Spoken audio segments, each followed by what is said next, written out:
Happy birthday to you. Happy birthday to you, my darling. Happy birthday to you. Bon anniversaire. Joyeux anniversaire. This loving song is for you. Happy birthday to you. Happy birthday to you. Happy birthday to you. Happy birthday to you, my darling. Happy birthday to you.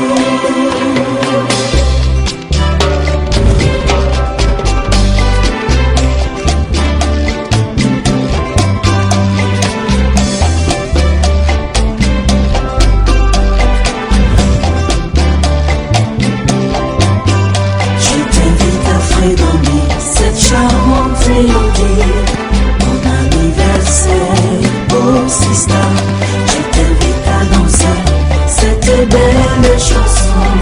Bon anniversaire, ma chérie, chérie, bon anniversaire, bon anniversaire, bon anniversaire, Estella, happy birthday to you, bon anniversaire.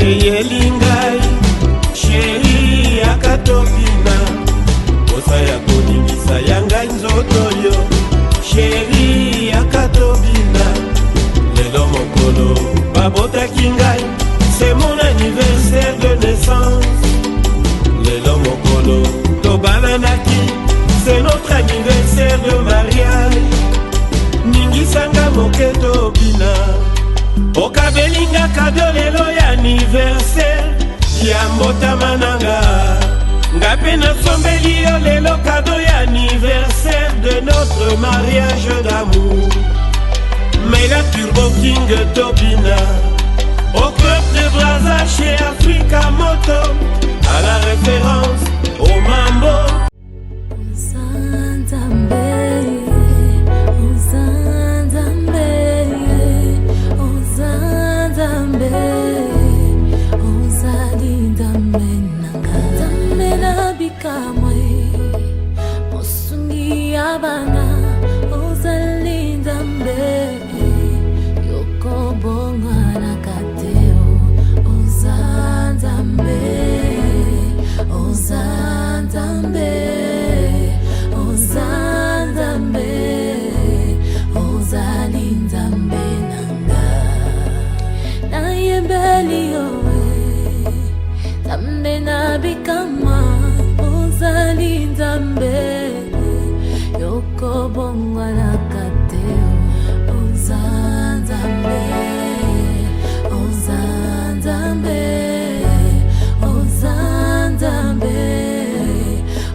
liboso ya kiti na yo naye kosopa motema na ngai.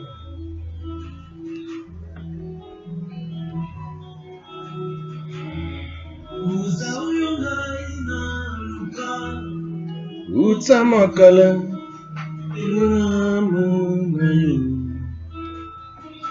shaka yandara makoro bosheke yenderele shita yandara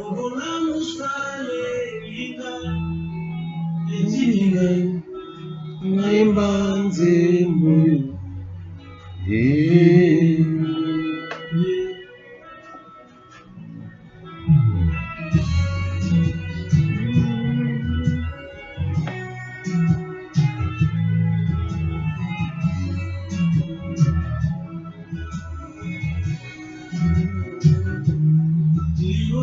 kiti na yo naye kosopa motema na ngai.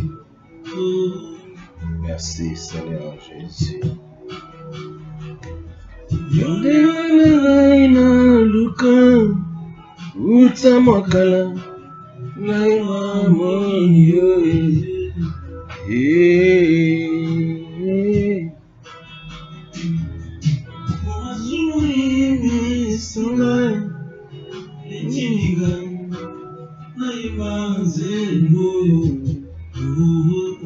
Sheke yendere beshi yandara bakuro boshata ndara babara mashita ndara baba okolo boshaka yandara bara bashita ndara babara bashita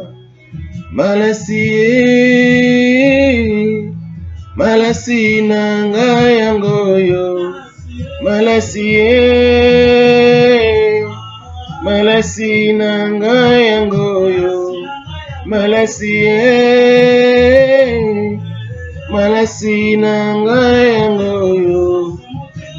Reconnaissance à toi, Seigneur Jésus. Merci, les rois des rois. Malasi nanga yangoyo. Koshondoro boshikara babara bashetandara baba. Loyembo nanga yangoyo nzambe. Merci les rois des rois. Je vous salue tous au nom de notre Seigneur et Sauveur Jésus-Christ. Bien-aimé, si tu peux partager ce message, c'est très important. Nous allons na programme na biso ya lelo, là où nous allons parler na diaspora surtout. Merci Jésus. Merci les rois des rois. Les princes de paix, c'est toi, Seigneur.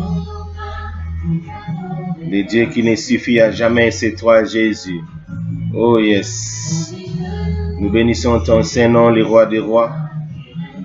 Nous sommes devant ta présence cet après-midi.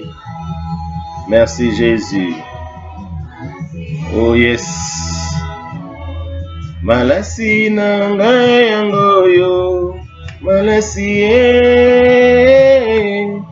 Malasi nanga yangoyo. Motema nanga yangoyo. Motema nanga yangoyo. Oh Jésus, merci. Totombolio, les rois des rois, Seigneur. Nous bénissons ta présence au milieu de ton peuple cet après-midi. Que ton nom soit loué, que ton nom soit glorifié. Le sauveur de l'humanité, c'est toi, Jésus. Oh yes. Le Dieu qui sauve, c'est toi. Il n'y a personne comme toi, les rois. Oh Jésus. Malasi nanga yangoyo. Malasi nanga yangoyo. Merci d'avoir touché le cœur de ton peuple cet après-midi. Je salue la présence de tout un chacun de vous. Sois loué, sois glorifié, Seigneur. Merci. Merci pour ces bons moments que tu as rendus disponibles. Nous bénissons ta présence au milieu de ton peuple. Les saints d'Israël, c'est toi, Jésus. Alléluia. Gloire à toi, Jésus. Gloire à l'agneau. Nous bénissons les Seigneurs. Cet après-midi, nous allons parler de quelque chose qui est très, très important dans l'émission. Justement, de te que tokosamaka mingi na diaspora na masolo na biso ya diaspora. Avant la kota na détail to la nana nu video moko oyo bongo na zongela bino after this video. Thank you. Dossier maison préfabriquée bandeko boyoka o bazo funda entreprise Samibo détourné 48 831 148 $. Na cadre kaka ya révolution de la modernité ya ba époque wana premier ministre honoraire Bruno Tshibala a recommandé entreprise Samibo et pas ndeko Bitakwira po batonga ba maison préfabriquée. Le 28 février 2018 ministre Bitakwira a senga na DGCMP ba pesa avis de non objection. Na courrier na ya mois de mars 2018 DGCMP a pesa avis de non objection. Na avril 2018 kaka gouvernement Tshibala à travers ministre Bitakwira bako signer contrat na Samibo pour 900 maisons na 9 provinces. Na date ya 18 août 2018 premier ministre Kala Bruno Tshibala a rekomela ministre d'état ministre budget Kala pa futa entreprise Samibo. Iso toyebi ke ba élection yaki kolalisa makambo wana pe pemaki. Le 5 mars 2019 société Samibo a kotisi facture na ye et puis avril 2019 ministre Bitakwira na société Samibo bako signer ba avenant et ba kitisi na 5 provinces. Kinshasa, Congo central, Kivu, Kasai oriental, Kasai occidental. Le 1er avril 2019, ministre Bitakwira a rekomela ministre des affaires foncières wapesa ma belé ezali batia ba maison préfabriquée. Le 5 juillet 2019, ministre honoraire Bitakwira a rekomela lisusu DGCMP wapesa avis de non. Le 3 février 2020, gérant Samibo a rekomela président de la République aux lettres na komaki inquiétude na attention chef de l'État, président de la République pas acheminer ba conteneur au Nyon César ya kokangama na ba port. Et société Samibo a futamaki na trésor public na tranche entre mois de mars na mois de mai 2019. Na ngonga tozoloba 1200 maisons préfabriquées déjà livrées na Kinshasa, 300 maisons na Kanchach, Kasai oriental na Mbujimai, 76 eza déjà, 76 eza na port ya Dar es Salaam, 14 eza na bloqué na SNCC na Katanga, Kasai oriental na Kananga, 167 conteneurs eza bloqué na port ya Lobito, ezo sela kofutama na Sud Kivu Bukavu, 121 conteneurs eza na port ya Dar es Salaam et puis Congo central na Matadi 300 maisons préfabriquées eza déjà na Turquie au bazo zela ba conteneurs zonga po baya ko livrer.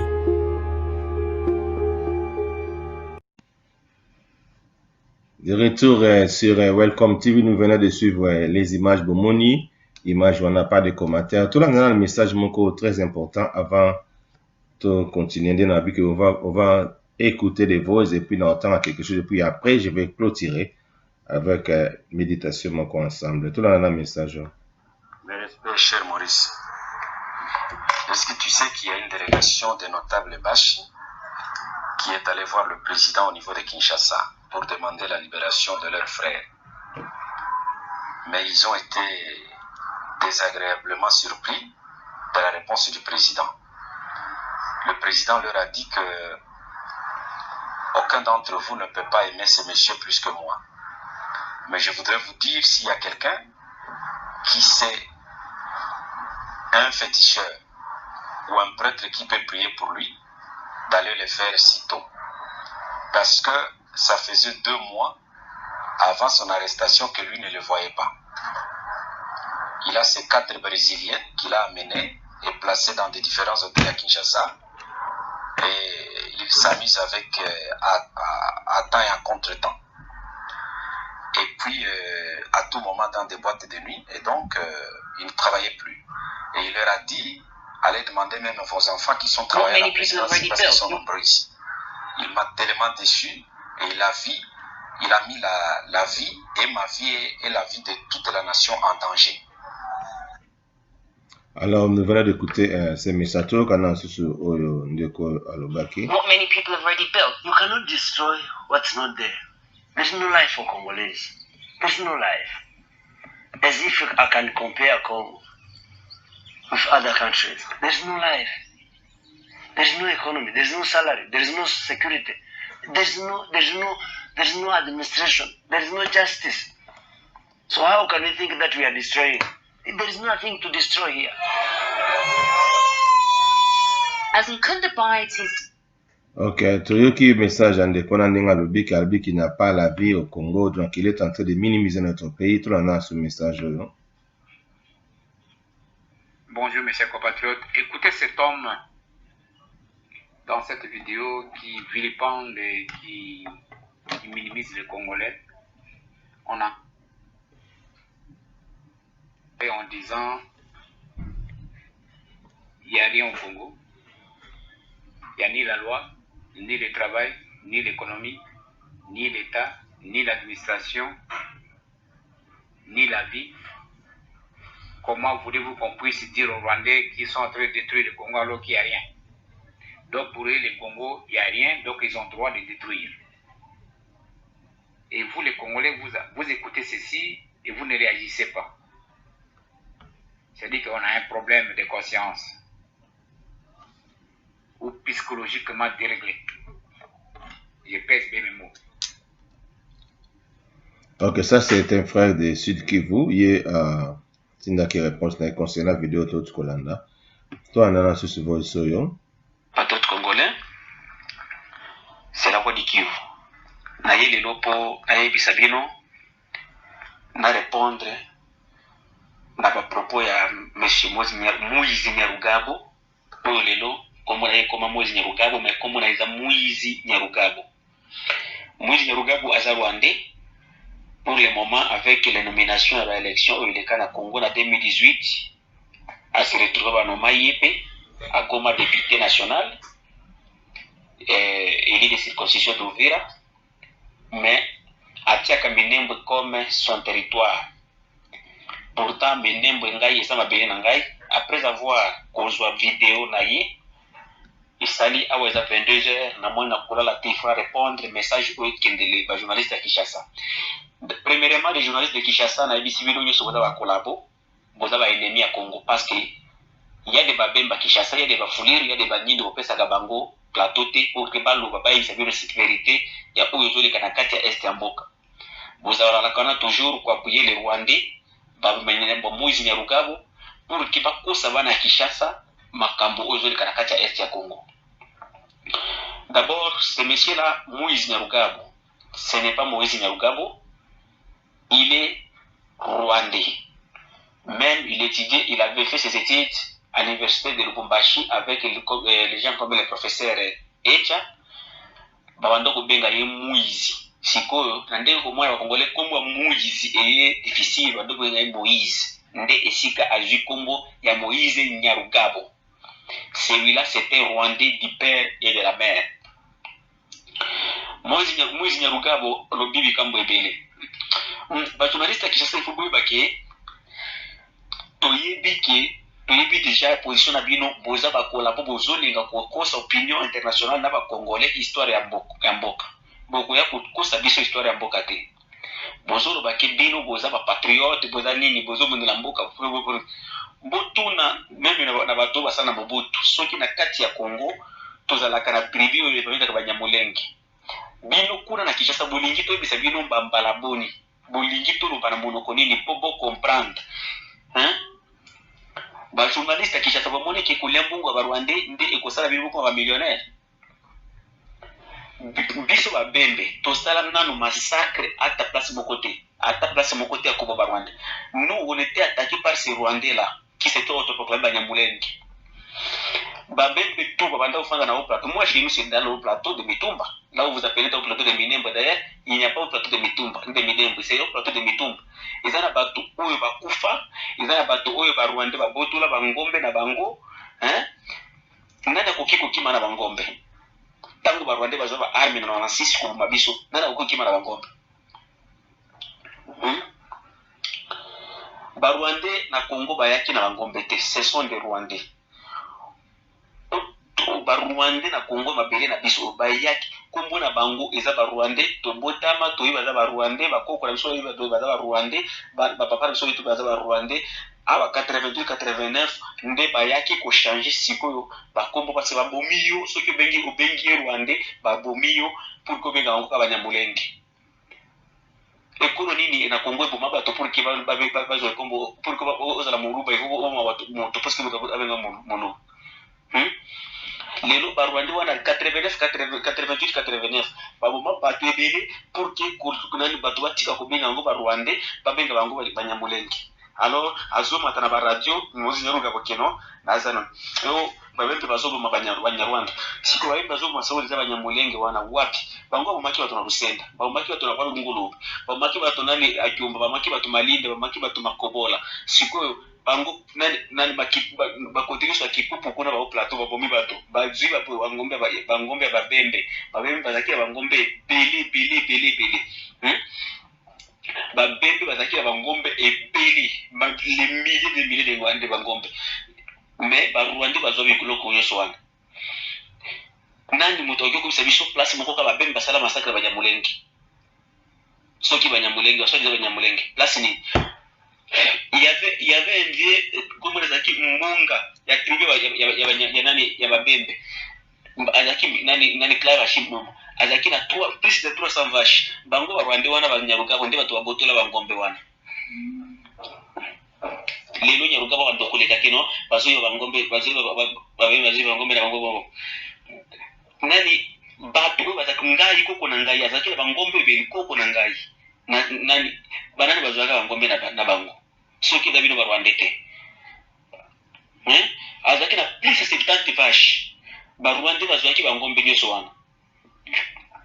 Mes chers compatriotes nde oyo ozoka bangombe bazoki dokozwa eza bangombe na biso ba congolais oyo lelo tozoki dozwa parce que les bien mal qui ne profitent jamais parce qu'ils ont pris nos vaches ils nous ont tués ils nous ont brûlés ils nous ont enterrés en état vif donc tout ni Rwanda ayaki na ngombe te na kati ya Congo eza bangombe oyo ya mundele lika kombo botika botu na histoire ya Congo na kati ya au plateau de Mitumba à Minembwe précisément il y avait na mundele moko kombo na lika nde zaki kombo bangombe wana et puis to lobi boye bangombe wana tokola parce que bangombe na biso bilo bazo yela ngombe biso tozo yela bato oyo barwande babomi les milliers de bato oyo bato bombo oyo bato boni barwande banyaruka babomi na côté ya est bato boni siko bazolo makambo ya bangombe ba journaliste qui saboti kabiloko wana bozolo ka compagnie ba Rwandais pour na extermination ya bande kona bino boye bake Rwanda wana bozolo akuna nyarugavu ju bakuza Congo biembe bango bakoma na biso na bino biso tout za na nani moko Rwanda za ka ami ya congolais mbe bazo akoma asombana no armete mubimba so ayimbi priya ya arme te nana so ba arme so ki ba bandete baso ba arme ki ba babembe baso ba arme ba boya ka ba babembe ba fuli ba nyindu baso bango ba bandete baso ba arme. Est-ce que vous avez attendu le babembe babanda guerre pour déclencher que non contre une guerre en 96 ils allaient déclencher ils allaient déclarer la guerre de Baso des Abanyamulenge ba Rwanda wana bozo betela maboko Banyarugabo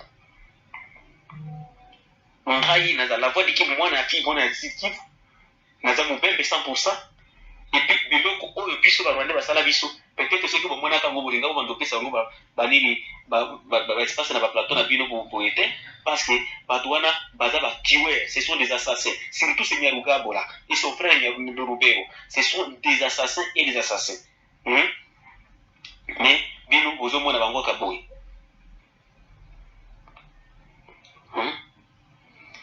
bandeko toza wapi bakongole siko babanda do sakanaka na biso boy Nyarugabo azomata na ba plateau azoluba Aminembwe nini Rwanda Moïse soki aza congolais ayibisa biso groupement na bango approuver biso ki non groupement na bango eza boy soki alobi ki aza okipa Congo bazo changer histoire ki non babembe baza bakolo babelona te apesa biso origine ya Congo Tanganyika euta wapi Congo Tanganyika euta na Congo Kibembe etanganyani memba oyo ba explorateur bakuta babembe place wana babembe de batobesa ngo oyo eza tanganyani ndi bakoka koloba etanganyani ate baloba Tanganyika Mubembe jamais atakana no mutu te Mubembe bayaki kobeta Mubembe donc c'est bien sûr qui avait attaqué Mubembe ce Congolais vraiment dit ça avec tout ça Nyarugabo nani espace na plateau te Mubembe a provoqué bitumba na Rwanda ata jour mon côté ba Rwanda de bayaka ko attaquer babembe bazosala nde autodéfense nde babembe bazosala autodéfense pour ba Rwanda bazana plan ya ko exterminer babembe ba Rwanda balobaki ke ofisi mbundani yumwami donc soki oza na arme oza mokonzi bayebisaki biso ke biso tokobeta nani laki Tanganyika na maboko parce que tokoza même baorboro te oyo kofaire traverser biso ti Tanzanie donc bakobombeto baplanifie biloko tu basoba baarme basala tout bazwa bakenda kozwa bandeko na bango partir ya Somalie, Ethiopie, Eritrea, Uganda, Rwanda, Burundi po baya koextermine biso baya koboma biso babembe mais Nzambe oyo ya Congo oyo yazoka atikaki biso te akizalaki parce que tozalaki na telo komoko te ya kosala bitumba on avait même pas un calibre 12 mes chers compatriotes congolais mais tozalaki ka banzete balance na bamachete pe tobandaki kobeta na bango ti tobotoli bango baarme nde oyo bazomona baarme bamambe baza nango eyuta eva Nyarugabo bango wana barwande oyo bazopesa baespace na Kinshasa kuna na baradio mabele ya fils eza mabele ya gouvernement eza mabele ya population d'abord parce que si y a le gouvernement c'est parce qu'il y a une population c'est la population qui fait le gouvernement avec votre soi-disant constitution qui donne la nationalité mabele wana eza mabele ya biso babembe bafuliru banyindu et puis ces gens là ce sont des Rwandais ils rentreront chez eux mabele ya Congo mabele ya gouvernement Kinshasa te eza gouvernement pour biso population za wana parce que constitution lobi ke Congo eza un état fédéral moto nyonso aza mabele na ye nde e constitution Congo mabele na biso eza parmi mabele ya constitution Congo et puis soki boza na place kopesa bango pesa bango place mosusu gouvernement soki elobi ke bango nde bato mabele bakendozala sikoyo barwande yango Banyarugabo na baluvero bakende opesa bango baplace mosusu bakoma kuna biso indépendance epesa biso espace te tozalaki na mabele avant même l'arrivée des blancs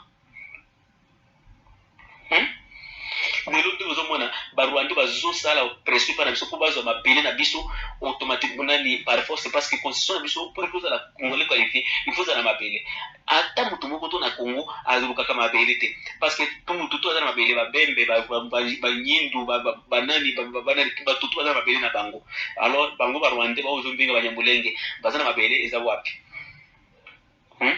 barwande bango bazobondela mabele est-ce que congolais nani akobondela mabele parce que mon Congolais toi na mabele na ye bango azobondela mabele yoka ye aminembwe mubembe azaka génocidaire te mbembe aboma motu te ayebisa biso place nini mubembe aboma motu ayebisa biso place nini mubembe asala massacre ya baswadiza Banyamulenge mais biso Banyamulenge bango baswadiza Banyamulenge baboma biso Makobola na Mwandiga Katogota abamoma bato place ebele na este ave Nyarugabo yaka na Uvira tosala manga na meeting totele maboye soki bato bakohulula yo te ozobelo boza ile ya Uvira ndenge bakomaki bato epaka nkeso yo Nyarugabo bino bairwande tozaki topesaki bino tu avant 96 totangisi bino kotanga totangisi bino Bible totangisi bino circoncision totangisi bino biloko tu barwande mais boputa biso monnaie de singe ekolo Banyamulenge ezalaka te na Congo baza Banyarwanda bokendelo bana ba Londres kuna ba président Félix Konéon ce sont des bandeko na bino baza bandeko na bino biso bandeko na biso te ce sont des Rwandais toyi bango bien momoni bandeko mais bino bozo pesa ba Rwandais wana ba espace na ba radio kuna na Kinshasa azo kosa histoire est-ce que amoni biso bayuma bino bajournaliste ya Kinshasa bopesaka jamais biso banini bopesaka biso baespace te ya beaucoup de Congolais à Kinshasa ya beaucoup de frères pourquoi bopesaka bango espace te baloba te mpe bapesa histoire ya mboka et puis soki apesa histoire bobandi koatake eke bokobomba ye c'est parce que c'est un gouvernement des Rwandais mes chers compatriotes congolais moto akosa bino te Ruberwa Nyarugabo ce sont des Rwandais et soki baza mibali bakita basala meeting siko na espace ya Fizi Tombe ou bien na Uvira azolo baza ya Uvira ye Nyarugabo mais pourquoi alobaka te soki bato tangu tobota mabiso tozoyeba Banyarwanda to mu oto to musombela yewe donc tozoki bango comme Banyarwanda ya Rwandais avant 96 lelo oyo kosa bato donc bleu comme vert vert comme rouge. Moi, je suis natif, mais je suis originaire de Fizi-Tombe et j'ai été né à Fizi-Tombe, j'ai fait mes études à Fizi-Tombe, j'ai grandi à Fizi-Tombe. Vaut mieux mourir comme un héros que de mourir comme un esclave. Tokoloba. Tout na espace na la télévision na bino na Kinshasa te mais to kwa no ko de tete ya bino siko ba audio pour que vous ayez que les journalistes de Kinshasa ba audio ko komela bino bandeko boti de la bato o bazana kin ba ye ba yo ka story on.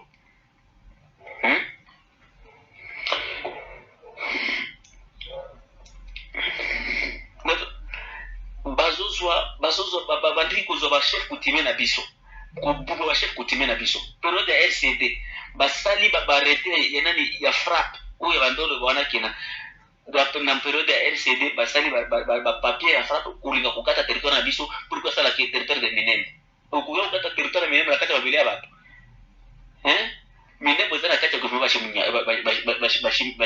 bashimnyaka alors yo okoya kozwa mabele ya bato Chiko chef Benguela ndi mokolo mabele nango dino balawi banani oyo grafera Robero bakumba chef coutumier depuis quand koko na ngai Simon en 1973 ba Rwandais Muyere Babumayi en 73 parce qu'il était notable. Alors ba Rwandais pourquoi les Rwandais ont la belle ceux qui vont Congolais ah c'est ce groupe na bango ce que on dit qui bango de la kolma mena kombo ya Tanganyika nani pesa kombo ya Tanganyika au plateau mobimba ba kombo village qui na au plateau ils na kombo ya Kibemba ngo bazo siko bazo changer sikoyo ba tonalité ba kombo ya Kibembe ko komisa na kombo ya Kinyarwanda un peuple maudit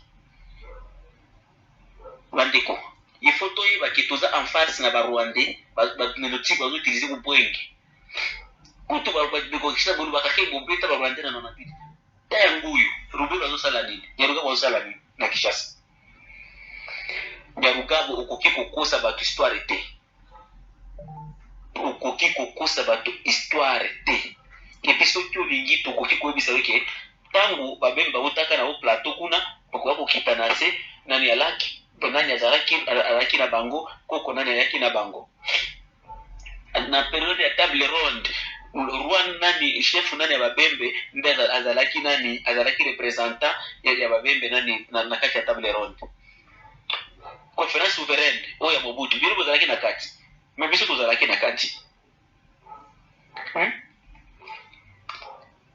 bino ngai awa naza na uti na famille ba chef coutumier mais bakoko nyoso ba Rwanda wana ba Rubero basili si bango na banyaruga les journalistes de Kinshasa soki bolingi bokita to koyebisa bino mboka boye ndezalaki ya liboso koyamba Rwanda ya liboso nani et puis tribu les banyamulenge ezalaka te na monde eza banyarwanda asof bino kuna na kin de bato bosala tribu banyamulenge mais tribu banyamulenge Nzambe a créé tribu banyamulenge te ce sont des Rwandais qualifiés et reconnus par la communauté internationale et partout. Ce sont des réfugiés congolais. Ce sont des réfugiés rwandais au Congo. Tolanda kabino tango otia kaye aza à l'aise donc bozo tia na plateau pourquoi ça va même bazana Kinshasa mabe na bino na Kinshasa kuna toki mutu aki ko ba réalité ko bande ko bobo mai moye bake soki buza abozuli ya mbunga ba Rwandais pona ba madi na ba mete na bino bolia yango bien mais bo changer histoire ya ba bembete bo changer histoire ya est ya mboka te Mubembe jamais ataka motote tofata na ba Rwandais yango tango na aba masisi parce que to yamba bango totanga na bango tozalaki na problème na bango te parce que to yamba bango bien eloko to oyo tosala na bango te ezaki kobalana tobalana kana bango te mais totanga kisaki bango to lakisaki bango eloko tu soki nga na bango mbe na ngai na juillet abande ko nani ko taila nga bango mbe na ngai yango na 96 bachange ntango bazwa baarme bayebongi bakolo bangombe bakimisi bakolo bangombe ekomi ke bangombe na bango lelo ekomi na bamedia kochate bamemba bayi bangombe bamemba bayi bangombe entre bangombe na vie humaine ya wapi eza très important entre la vie ya nyama na vie humaine vie ya bato ya peut être très important Nyarugabo avec son parti RCD bamoma bato makoba le 29 le 30 décembre 98 1447 personnes de 10h à 14h. Nyarugabo Wanabotunae, Aïbisabino. Tous ces massacres qu'ils ont fait. À Lucenda, là où j'ai été né moi. Bamba Watogoni, RCD Nabango. À Kyumba, Katogota, à Uvira, Kakungwe.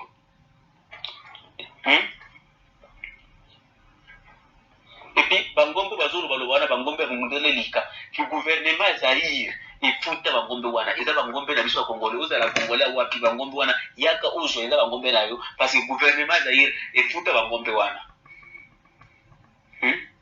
gouvernement Zaire bangombe mundele lika c'était mundele belge mboki na Belgique botu na ba question kuna abakobisa bino mundele wana famille na ye gouvernement ya Mobutu ifuta bangombe wana oyo barwande bazo bangombe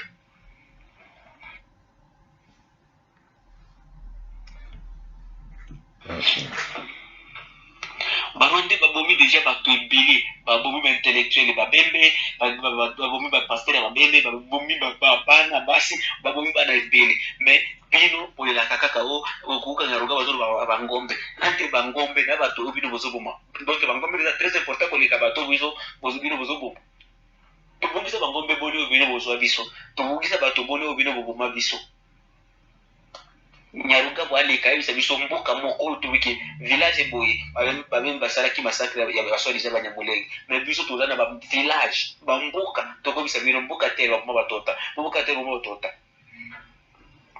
Mubemba za la capitalité Mubembe soki woni Mubemba atelemi kobunda donc il y a eu quelqu'un où a provoqué tuna mutu yesa yebi Mubembe bien Mubemba salaka na mutu ya makelele te Mubembe Munyarwanda nde abanda ako nani afisi mudani manke ye oyo azana arme oyo amenda zawa biso bitolobi okay mbek nani kisi ya moto za moto to bandi sikuko boto la bikira na ba arme wana bayakina bango ndito banda bitango même ba arme oyo ba oyo mayima yazana ngo ba cartouche yoso mayima la bunda kanango azwa kaka epa ba Rwanda wana tango azoya mayima ya petit nde abotoli sikonde ya babunda kanango ata mutu moko ta renforcer kama imaite ou bien ata mutu moko renforcer kama nani et puis tous les babes nous sommes derrière les maimai il faut nani oboya okende osala mboka na yo mususu toza wana pour baza tozosala auto défense ya bana na ya biso auto défense ya mboka na biso bazokengela papa na biso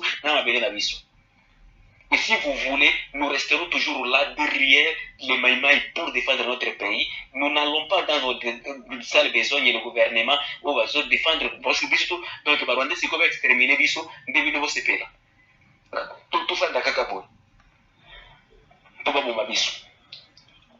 Boye bake soki olie biloko nani ya foudre o bando sala olie otale likolo. Bande ko un jour Rwanda va kola kisabino qui sont-ils?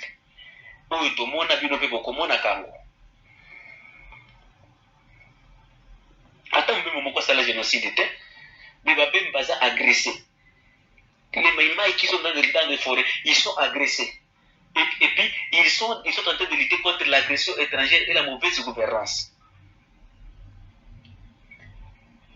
Nyarugabo na lobiboy tika ba discours na ya koloba keno babebe babomi babomi banani baswali za banyamulenge nini bino nde bato bataki biso bino nde bato bokoma biso oyo message batindi epai ya bakongolais ya bajournaliste oyo baza na kati ya ville ya Kinshasa soki boza na besoin ya vérité mbokita na côté ya est ngai mocontact na ngai za plus 27 61 1 00 1 356 nazongeli lisusu eza plus 27 61 1 00 1 356 nani boye baboye eloko bozosalela biso lelo un jour nzambe akofuta bino et puis jamais tokotika te mabeli na biso ekende na maboka bapaya nde yango wana bandeko bosala basole bezonyela na bino oyo bozolo ba constitution kuna na Kinshasa. Constitution na bino d'abord eza constitution salami na ba nani na ba Rwandais pour ya kubutu na babele na biso. Article 10 wana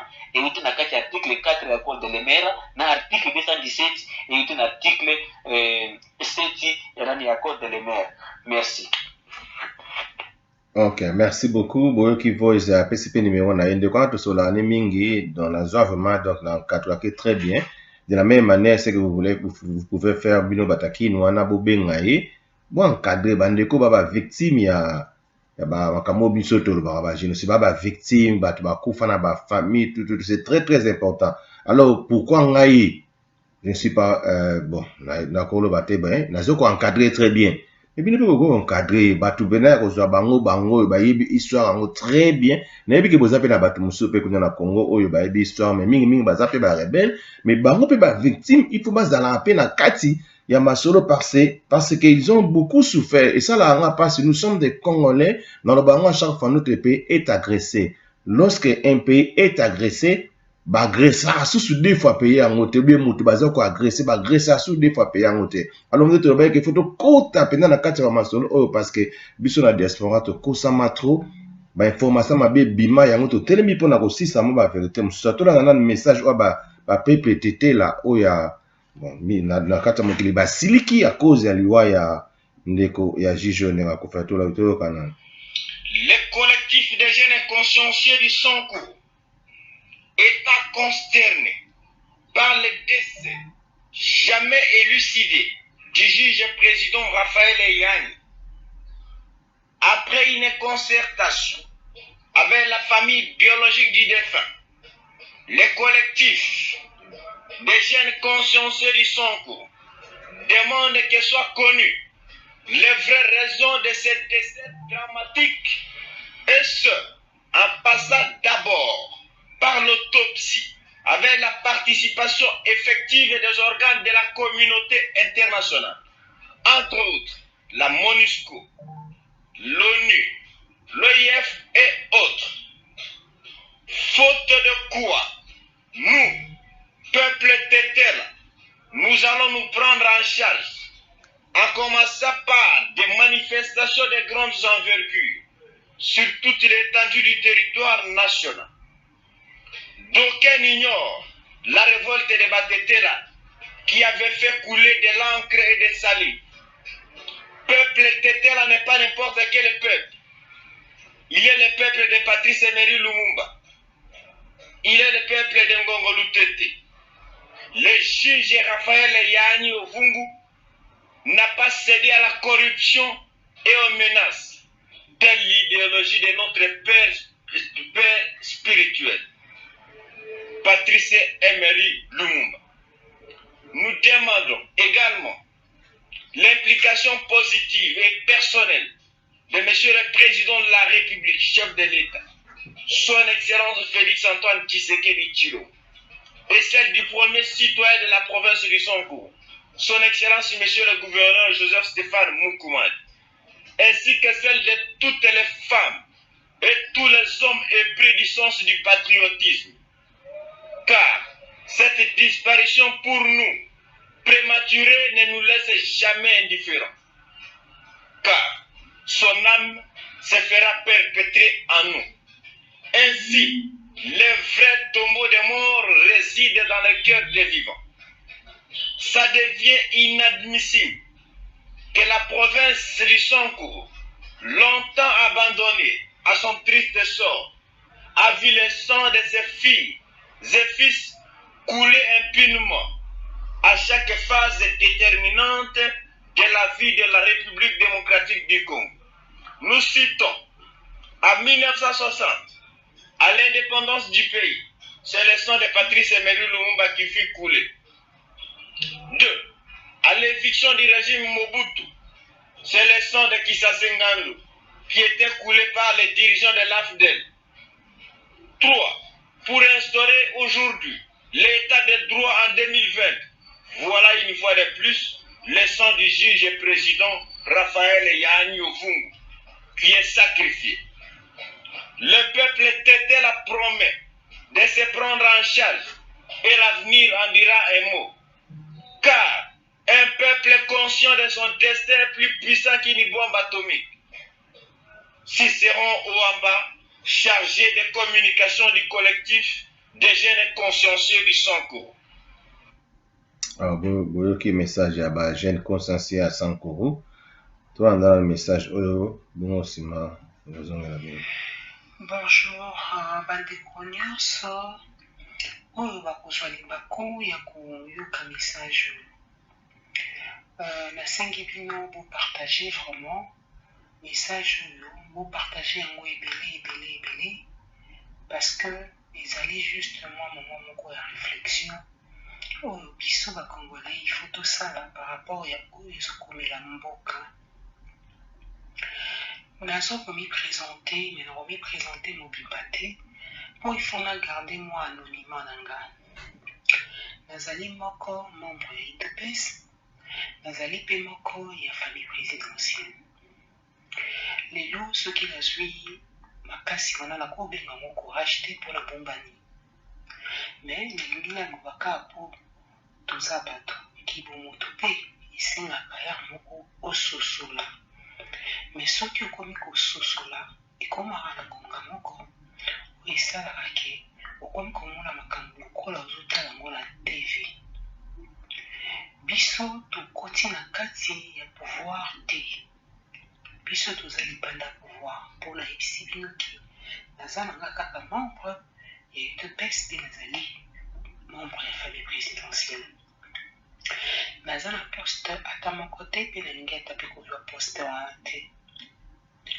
Mais oyo ezosalama nakomi komituna lokola biso moko tolobaka na Chiluba chijaja lokunda chijimunda mwa lokunda elingi koloba ke nyama oyo aliaka lidesu azalaka na kati ya lidesu.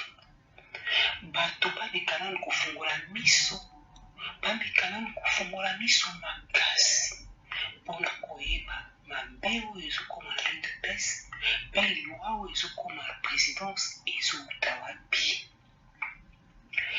Nameki koanalyse natali na ntimi te kekoki kouta na ngambo ya FCC na interene baoboma baconseiller mike wana na interene ke bango baconseiller wana bazobangisa nani moto ata moko te. Donc eza na sens te mpo na ngai naye kotala nani akoki kozala na intérêt ke baconseiller wana basala nini bakufa. Bon, normalement soki totia esprit critique il y a deux façons ya kotalela liwa la présidence. Mon premier point ezali ya koloba ke tellement ke bavoyageaki ebele donc covid wana ekoki kozala mpe ya solo elokoti bato nyonso ya présidence oyo bazalaki na kati ya nini babengango nini palmarès wana oyo bavoyageaka nango wana. Donc babika kotala soki bato nyonso bakufaki babandaki kofaire partir na kati ya délégation oyo bandaki kotambola na chef de l'État. Ça c'est le premier point. Deuxième point ekoki kozalaki kaka na kati ya UDPS bato babundaki sur le terrain base retrouvaki mpe mingi te. Moto aka moto bobosaka te ke moto aka moto. Me bato nyonso babundaki sur le terrain dans la majorité base retrouvaki te. Mais bato base retrouvaki na présidence la plupart baza ba diaspora. Est-ce que eza bitumba moko interne te? Est-ce que eza bitumba moko eza vraiment interne te? Bango baaka miyibi baoyo bazokufa eza bamiyibi ya mike ya baretro commission bamiyibi ya bacommission bamiyibi ya bachantier donc bango kutu nga nazoka bango somo te. Mais oyo nga nazoka somo makasi eza baoyo bazolinga baremplace bamiyibi bakufi to bato bazokima présidence. Baoyo wana baza dangereux parce que ils sont toujours sous-estimés. Fachi bango balobaka toujours que Fachi aza na mayele te. Lelo soki otali bien eza parce que bango balobaka ke azali mwana ya papa Tshisekedi yango nde bakomi Commissaire a son place on a de droit. Mais bateau tout bazakuna, bateau ba galerie ba moni passe pendant qu'il y Félix Azaki na poto bazali. Mais puis nous bokanisi vraiment que bateau ba ko bunda autant d'années, ba beteli bino kama boko pona oloba ki to sur pouvoir pendant que ba moko bazata na lomeyate, bazata na banda côté, bazata na mitukate, et mususu bana na mo pe ba kolala na nzala. Bosana le campo très attention. Moi, je sens que le loup est à la bergerie. Il faut qu'on s'aille très attention, biso batoyi de peste fongola miso. Pendant que ma bise à la catégorie de peste, est-ce que vous avez vu comportement? Il y a le président Kabound Ali. Vous avez vu pourquoi? On a eu maintenant sur ça la autocritique avant bateau tonga biso.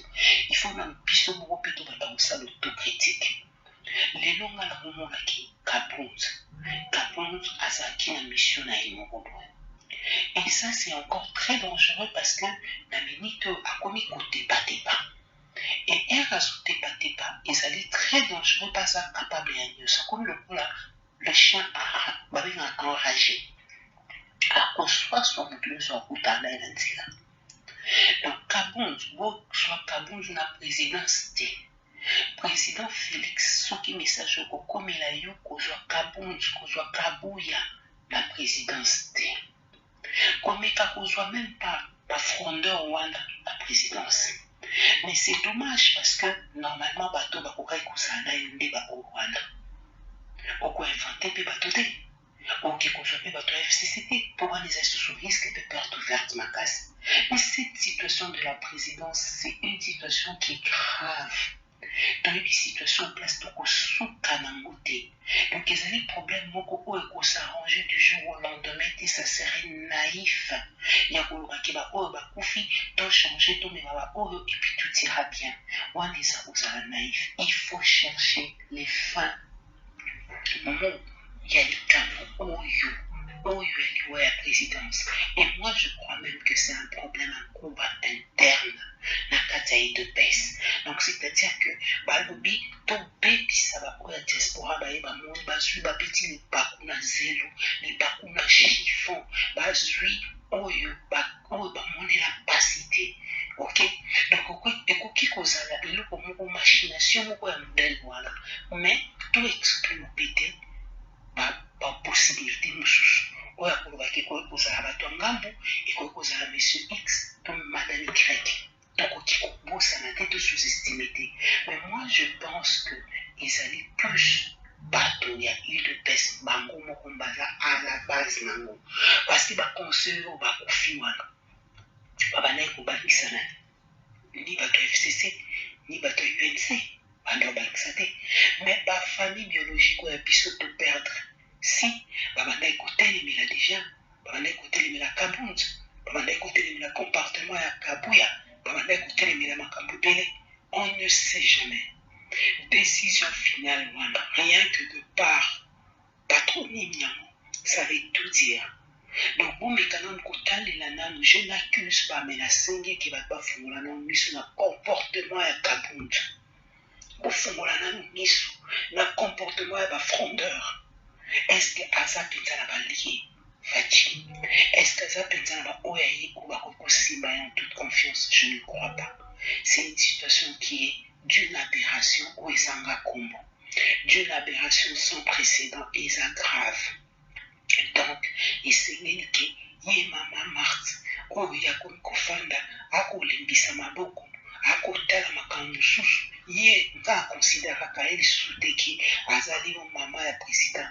Nous avons considéré le quoi membre de famille, nous avons considéré le quoi femme politique parce que ça coûte à Macambon à intervenir à tout moment. Mais si on a joué l'intervention, et ils ont des citanis, ils ont un sens, ils ont le quoi banditi.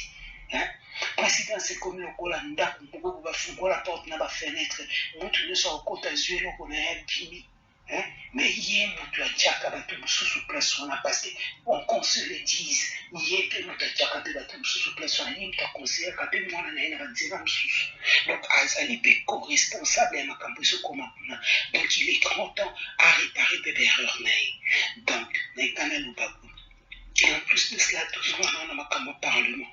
Dans le parlement, est-ce qu'il y a solo c'est tout ça sous politique, il y a chaise vide.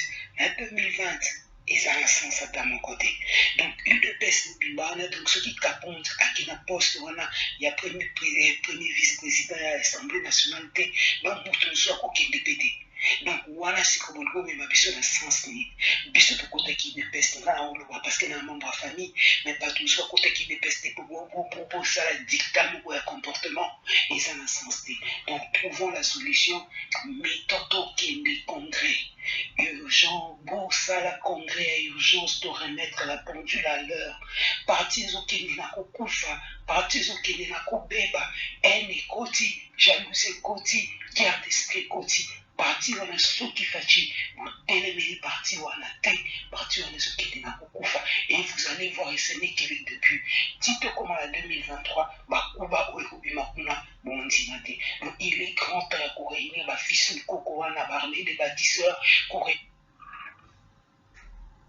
koréunir bafrondeur koréunir bakabundu wana koluka koyeba mutu na mutalo baposa na oyo akokokata kembe pour bozotikala na bozosala solo mongo te barani ezalaka susu ya malonga te bamatine ezalaka susu ya malonga te bakan ekoma ebele toyokanaka lisusu te tozalaka bomoko lisusu te. Donc c'est-à-dire tozokende wapi na politike wana ekisimba te oyo ayoki oyo ayoki mpe te ayoki te.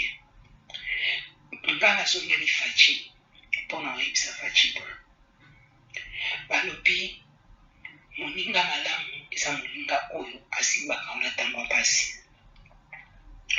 Kamere aza na bamabe na ye eske lelo tolobakaki kamere motali mpo ngamu naza na kati ya famille nayebi biso nyonso lelo so tokoma mpe kofanda toloba bomenasi ya saki na nga nde nafandi boye naza ata na mwa 1000 naza ata na mwa 2000 parceke naza famille présidentielle me nasali nini mpo nazwa mbongo wana nasalaka mpe te me navivaka bien. Lelo nakoma osomba motuka lelo nakomi kotonga mwa ndako biso nanga eza te mpo nazali ndeko to membre ya famille présidentielle non ezali peut-être parce que bapesi ngai bafungoli nga mwa nzela moko boye yango boyekomi mpe koprofite nango.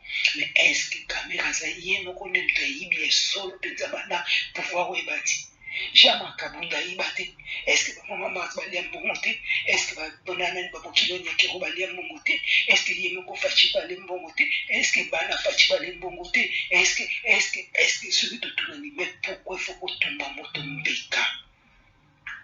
Na niveau wana, ezali omoko eswima. Na supporta qui d'abord déception de pousson na Genève. Na lobakia, eza bongo, problème ezate, tokende. Mais on est comme on dirait comme ezali ni moko boya kosala na pasi. Mais kosala na pasi boye, yebaki bakozongisi la haute ou tard. Bakozongisi la haute ou tard, ce n'était pas le moment. Yako lâché Vital Kamere, ce n'était pas le moment. Fachi, ce n'était pas le moment. Mais maintenant, Bino Bogolo Baki, juge à Koufi, et qui Kamere Moutou, à Lobaki, mais biso tozokamwa. Biso ndenge tozabo tozokamwa, tovandi na bato ya présidence ndambu, tovandi na bato ya famille ndambu, tomeki ko étudier dossier wana. Non. Bosala na dossier na très attention. Beaucoup jugé banani, beaucoup jugé Mindele Banakati, beaucoup jugé Balibane Banakati, beaucoup jugé Peba Congolais Banakati. Mais biso toi na molimo vengeance ya niveau en até. Tozaka na molimo wana te me bisiko bino bozoki kosimba bobosana te ki bango bazaka na esprit ba sacrifice. Esprit ba sacrifice toyokaka bango tomonaka bango baza na esprit arabe. Oyo bango babanga makambo te. Bokondane Jamal wana na pete bongo. Bokovanda so na Kinshasa na kimia. Boza sur. Bosala très attention na makambo bosala. Na zoli balinga moko boye balibane. Balibane bayebisi na babi. Mama, mais et pas la pine bosse comme un bosse, ça l'opinion mon bosse non mi yibi bongo ya odat sa Jamal chapeau. Mais ce qu'on a dit chapeau bosse à la kimité. Et bon sous-estimer le Cameroun, te bon réfléchir maman. Bon réfléchir maman pour bon basa capable. Bon kaka qui même prison na bokika et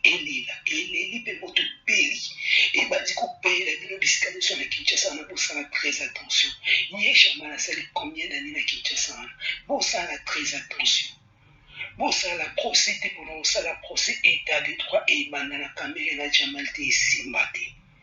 Esimba te loko na boni bosala bozosakrifie nango bato pendant ke moto nyonso atiaki mosapi na supu ayokaki eleki. Eza kitoko mingi te. Eza kitoko mingi te. En tout cas ngai eloko na ngai naloba kaka bosala très attention tokoya kokotisa baterroriste na mboka wana kaka na poste ya bajamal wana ndenge bobandi yango. Bokoya kotinda bato oyo baza na makanisi mosusu na mitu na bango ebatami bandaki koluka occasion kobimisa ngo baya kobimisa ngo tozanga kimia na Kinshasa.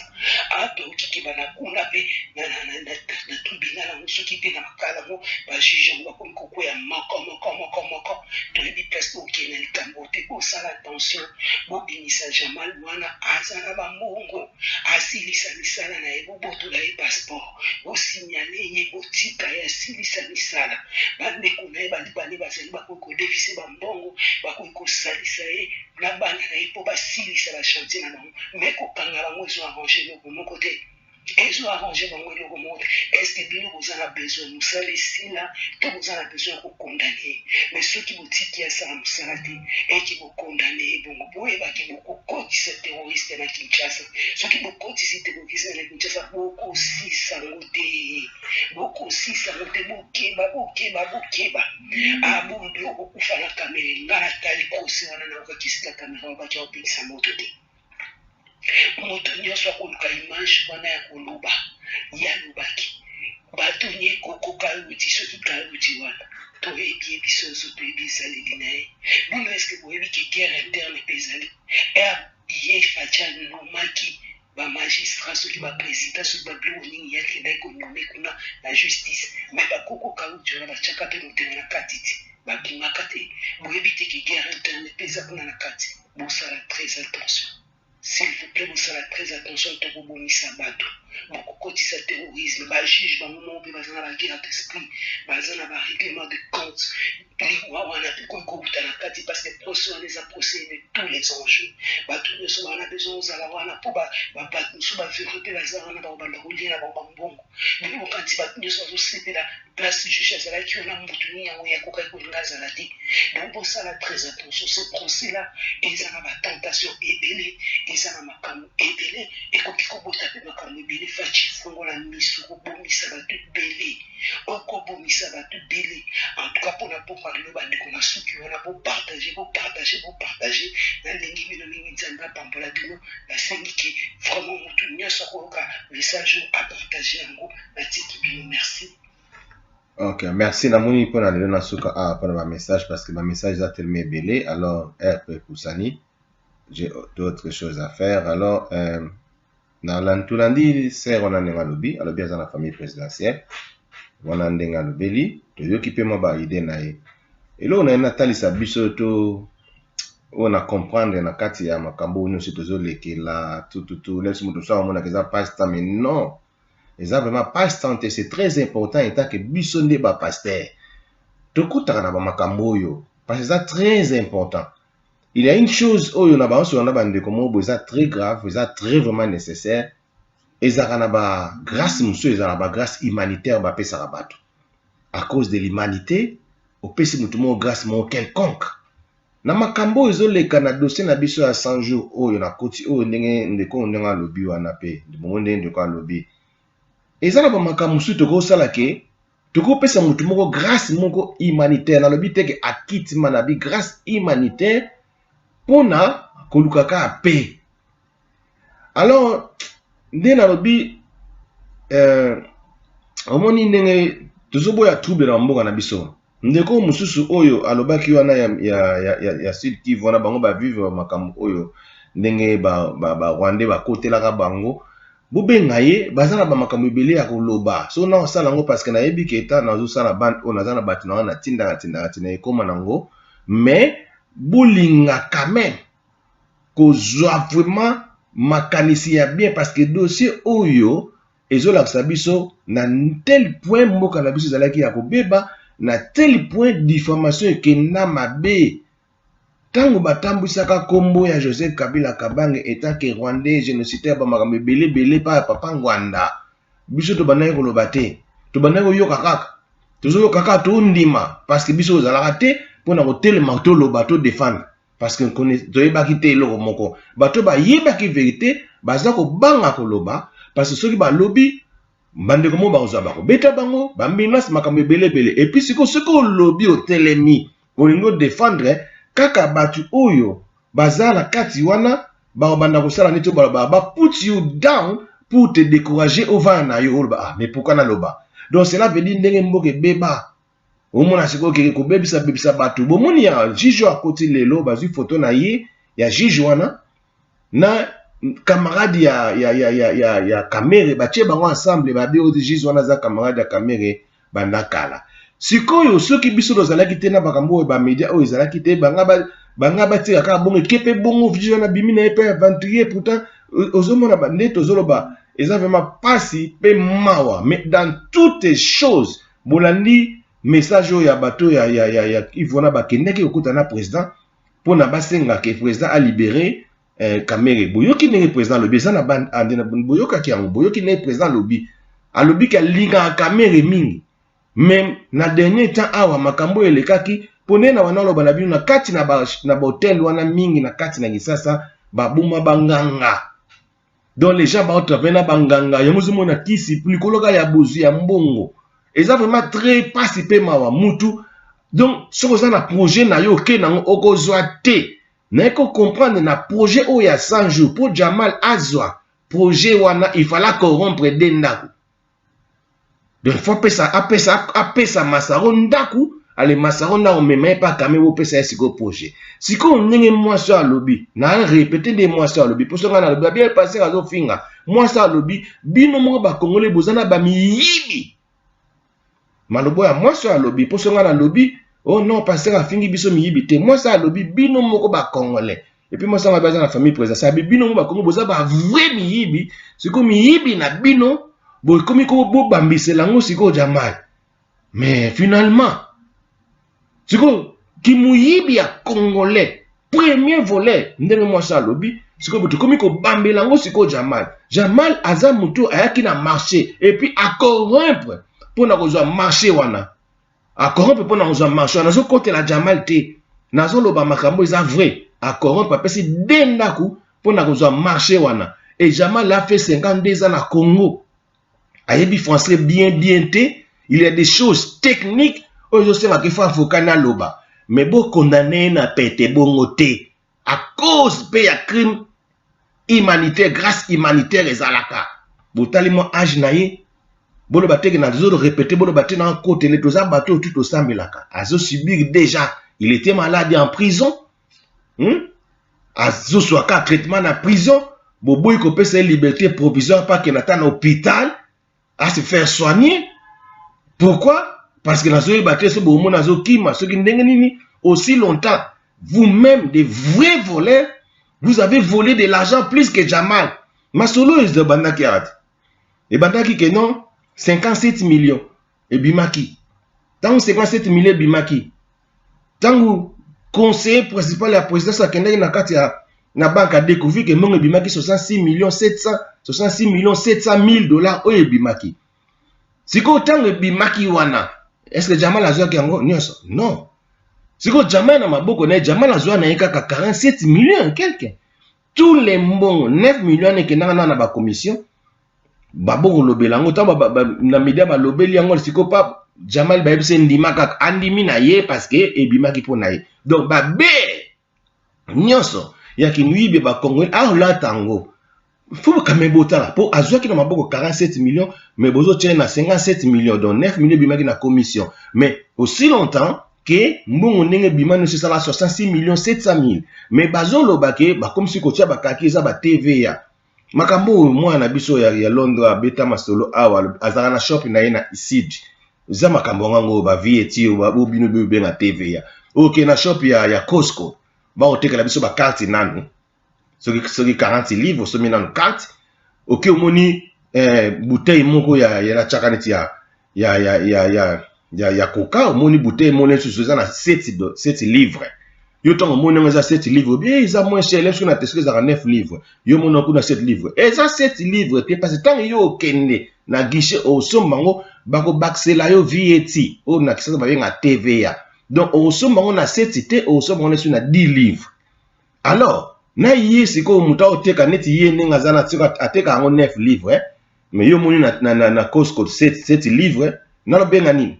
Kozanga mayele, ou bien mouta, comprendre, ou bien jalousie, tant on moni 7 livres, quand c'est ça, 7 livres, na guichet, et au foot à vieti, et au matissa priango. C'est quoi, bah, kongola mayele, zaka, ngai, na yé, ton abino, no subo, yebi nabino, mais, bolingi nabino, kostungande, kon abino, kongolo, azana, chapete, parce que, ezaka jalousie, ne to ban kongole ba mesana et resma ngana kunate moi na Nathalie Sibino ngola biki ngana oteka kutu moi chebino boke na Costco tango bima et sali vieti de la même année mbongo awa 57 millions tango ba keneko bimi ça ba bimi ça 66 millions 700 c'est 66 millions 700 000 dollars oyebimi tango ye ale ba kati na bango Jamal nyoso azwaka na ina maboko 47 millions mais siko nyoso tu wana Jamal azo lata yango ki moyibi ya peuple congolais sikoyo Jamal akoti siko akomi victime ba busoko bo condamné parce qu'il a eu marché na ndenge ya gré na ndenge ya malamu te mais il faut total la conséquence ya condamnation à un étranger dans votre pays où ils a plein de mafieuses ou un pays où ils a déchiré ou batu bazala motema mabe ya bo salo état de droit oui bien sûr mais la lingi na nyonso to kende dans la Bible. Tout ça dans la Bible. Et tant que pasteur, dans la Bible ils ont payé sa biso commandement. Les disciples, bah, tout n'a qui Jésus-Christ, parce qu'ils étaient aussi confondus dans le cas. Bah, bien, Jésus-Christ, c'est ça, verset autour bien. Je vous amène dans la lecture dans le livre de Marc 12. Autant à Marc 12, à partir du verset 28, la Bible dit ceci. Un des disciples qui les avait entendus discuter, ils étaient dans des discussions. Ils étaient dans une discussion dans la Bible. Il les a entendus discuter, sachant que Jésus avait bien répondu aux Sadducéens, s'approchant et lui demandant quel est le premier de tous les commandements. C'est une question que le disciple a tournée. Quel est le premier de tous les commandements? Et Jésus répondit, voici les premiers. Écoute Israël, je suis en train de parler. Voici les premiers commandements. Écoute, enfant de Dieu. Écoute toutes les personnes qui ont eu chance à yoka. Voici les premiers commandements. Alobi, le Seigneur, notre Dieu. Écoute Israël, le Seigneur, notre Dieu, est l'unique Seigneur. Et tu aimeras le Seigneur, ton Dieu, de tout ton cœur, de toute ton âme, de toutes tes pensées, de toute ta pensée et de toute ta force. Dona force no mobimba. Na makanisi na yo. Na ame na yo, il faut olinga nzambe. Donc penser quand tu es en train de penser, tu es en train de réfléchir. Donc penser na ezala na aliment qui na kolinga nzambe. Et puis alobibo, voici les cinq, tu aimeras ton prochain comme toi-même. Il n'y a pas d'autre commandement plus grand que cela. Alléluia. Elobi, tu aimeras ton prochain comme toi-même. Il n'y a pas d'autre commandement plus que cela. Le scribe lui dit, bien maître, tu as dit avec vérité que Dieu est unique et qu'il n'y en a point d'autre que lui. Et que l'aimer de tout son cœur, de toute sa pensée, de toute son âme et de toute sa force, et aimer son prochain comme moi-même, comme soi-même, c'est plus que tous les holocaustes et tous les sacrifices. Voilà scribe azotuna. Et Jésus a répondu à Talia Lobi, qu'il avait répondu avec intelligence, lui dit, tu n'es pas loin du royaume de Dieu et personne n'osa plus lui poser des questions. Cela veut dire quoi? Dans toutes ces choses, dans le bango à chaque fois, si tu n'as pas l'amour, tu ne verras pas Dieu. Quelqu'un qui a l'amour, quelqu'un qui a l'amour, jalousie quelqu'un qui a l'amour, put down Bible lobi, tu aimeras ton prochain comme toi-même. Si tu es en train d'aimer ton prochain, cela veut dire okosala muninga na yo mabete. Alléluia. Osala muninga no mabete. Même à cause de crime, il y a grâce humanitaire. Okope sa muninga no pe grâce. Il faut lingaka muninga na yo. Okosala muninga no mabete, mais aujourd'hui on est en train de voir dans une église les gens bazala binemi. On est en train de voir dans une église que Batu, Bazotamo na kindumba l'église. On est en train de voir dans une église qu'une sœur vient dans une église pour qu'elle sa mutubo. Ça, c'est dangereux. On est en train de voir dans une église, les gens sont en train de parler de mauvais témoignages. Il y a mutumo quelconque. Alors, ce n'est pas ça. Où est l'amour?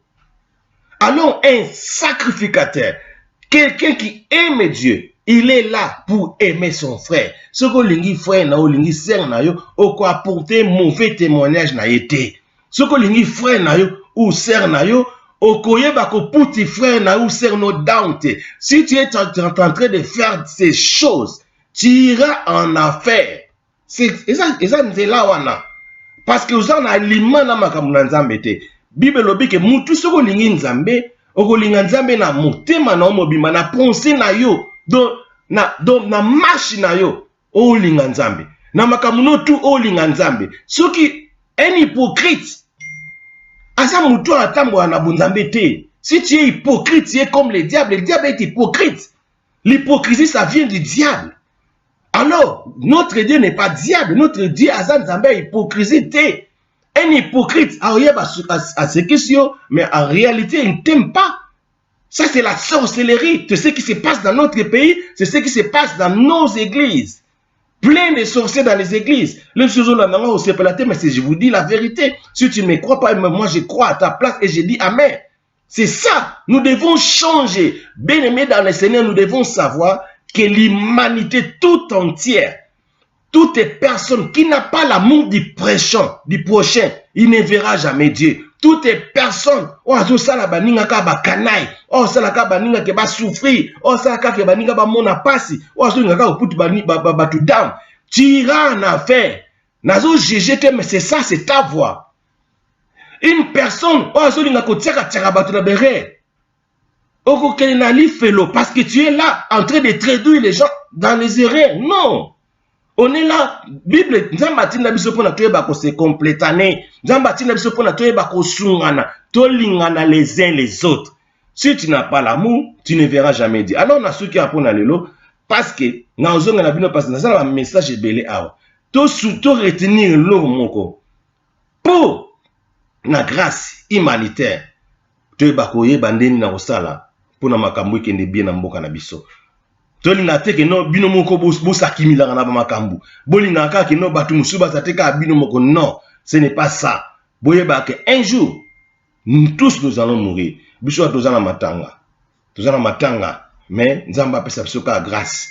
Nzamba pesa biso grâce parce que chaque jour les gens sont en train de mourir. On est déjà plus de 40 000 personnes au Bakoufi en Angleterre. Chaque jour 500 personnes Bakoufaka. Ils étaient dans des 900 de Kita. Chaque jour Bakoufa. Alors c'est pour nous montrer, dans la personne qui nous donne ces commandements, de nous aimer les uns les autres, hein, que ceux qui osent kolinga les uns les autres étaient les jours que liwe ko yela yo, nous allons en faire. Ceux qui yo, osent un esprit, osent mon dire que mon kilo yo, comme tu es chef peut-être quelque part, au mon dire que quand il non, tu te trompes bien aimé. Tu n'es rien devant Dieu, tu n'es rien devant la face de Dieu, tu n'es qu'un poussière. Que si Dieu veut prendre ton souffle de vie, alors, dans un moment où je parlais avec un frère, dans un moment où frère, il faut tous la distraiter. Tous la qui sabolingo. Tu peux parler, mais si tu n'as pas cet amour, et au monde dans la misala, Bible lobi, te voyez babango na misala na bango. Misala les anini. Ndenge ni no vanda na bandeko na yo. Ndenge ni no vanda na nebi. Ta façon de se comporter. Yango nde misala. Tu peux commettre des erreurs. Les erreurs, tu les répares et puis aux un aliment. Paul a le que je me tiens devant la face de Dieu et je me tiens sous mes pieds. Bien-aimé, tiens-toi sur tes pieds. Je vous aime tous. Que Dieu vous bénisse. Alors, Boulanda reste à programme Oyo. Alors, demain aussi, dans Zong et la Bino pour continuer le reste de la programme. Thank you very much. Bye bye.